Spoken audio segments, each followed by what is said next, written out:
Okay. Nifty மண்டேக்கான view பார்ப்போம். So day கேண்டலில் பார்க்குறப்ப ப்ராப்பராக இல்லை அப்படின்னு சொல்கிறேன். ஆனால் வீக்லி சார்ட்டில் பார்க்குறப்ப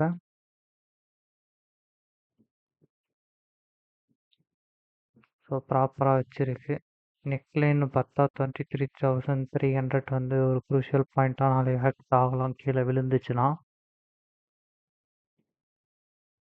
50 மினிட்ஸில் பார்க்குறப்ப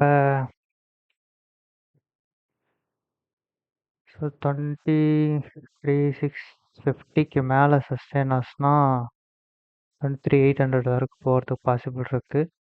அதையும் பிரேக் ஆச்சுன்னா ப்ரீவியஸ் டே ஹை வரைக்கும் போகலாம். 23,600 690 ஓகே 23,620 இதுக்கு கீழே சஸ்டெயின் ஆகிற வரைக்கும் 23,300 வரத்துக்கு பாசிபிள் இருக்கு. HDFC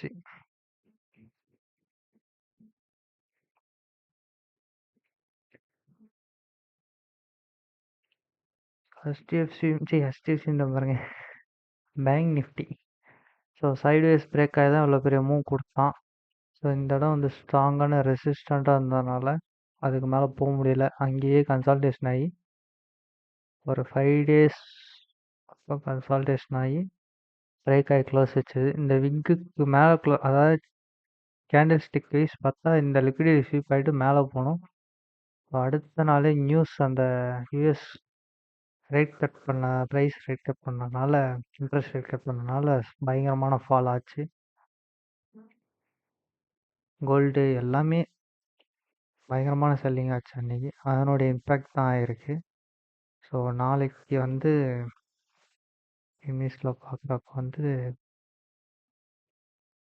15,900 அது கீழே சஸ்டெயின் ஆகும். கீழே மேலேனா 51,260 அதுக்கு மேலே சஸ்டெயின் ஆச்சுன்னா expect some upper side moment. Long term trend லைனும் பேங்க் நிஃப்டி பையிங் இயர்.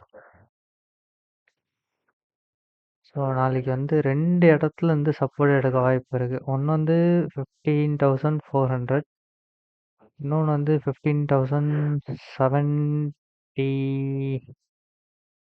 15,080 72 அந்த இடம் ப்ளஸ் ட்ரெண்ட் லைன் பக்கத்துலேயே இருக்கனால அங்கேருந்து ஒரு புல் பேக் எக்ஸ்பெக்ட் பண்ணலாம். ஐடி இண்டெக்ஸ் சரியான selling.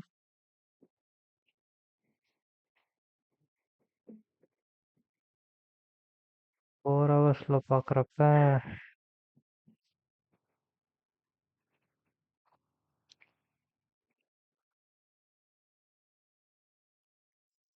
Trend line break out அங்கேருந்து ரீடெஸ்ட் மாதிரி தான் தெரியுது. ஸோ நாளைக்கு இது கீழே சஸ்டெயின் ஆனாலும் இந்த இடம் வந்து ஒரு சப்போர்ட்டாக ஆக்ட் ஆகும். ஐடி இண்டெக்ஸ்க்கு இன்ஃபோசிஸ் சப்போர்ட் வந்து ரிவர்சல் கொடுத்துட்டான். ஸோ நான் இது மேலே சஸ்டெயின் ஆச்சுன்னா ஐடி இண்டெக்ஸுக்கு நிஃப்டி ஐடி செக்டர் வந்து கொஞ்சம் சப்போர்ட் பண்ணும்.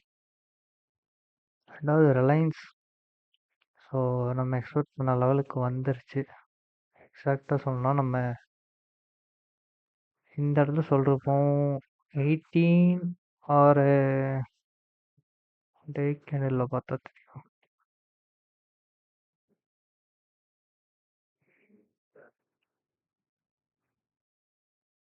டிசம்பர் 17 இல்லை 18 சொல்லிருப்போம்னு நினைக்கிறேன். ஒரு ட்ரெண்ட் லைன் இருக்குது. இது பிரேக் ஆகிற வரைக்கும் டவுன் ட்ரெண்ட் கண்டினியூ ஆகும் பொறுமையாக அப்படின்ட்டு.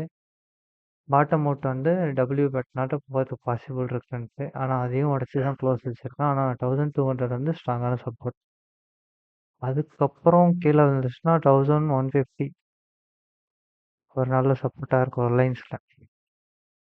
அப்படி இல்லைன்னா 1180 வரைக்கும் வந்துட்டு அங்கேருந்து ரிவர்சல் ஆகிறதுக்கு வாய்ப்பு. அதாவது டவுன் ட்ரெண்ட் கண்டினியூஸ் தான். இங்கேருந்து டவுன் ட்ரெண்ட் கண்டினியூஸ்னா கிட்டத்தட்ட 11% வந்து ரிலையன்ஸ் கீழே விழுவும். இது நிஃப்டி வந்து மேலே போகணுன்னா ரிலையன்ஸ் சப்போர்ட் பண்ணணும். ஆக்சிஸ் பேங்க்கும் ஒரு சேனல் பேட்டர்ன் பிரேக் அவுட் வச்சு மேலே போக ட்ரை பண்ணால் ஆல்மோஸ்ட் கிட்ட போயிட்டு அங்கேருந்து திரும்ப வந்து ஒரு கேஃபில் இருந்து அது வரைக்கும் ஃபில் ஆகிட்டோம்.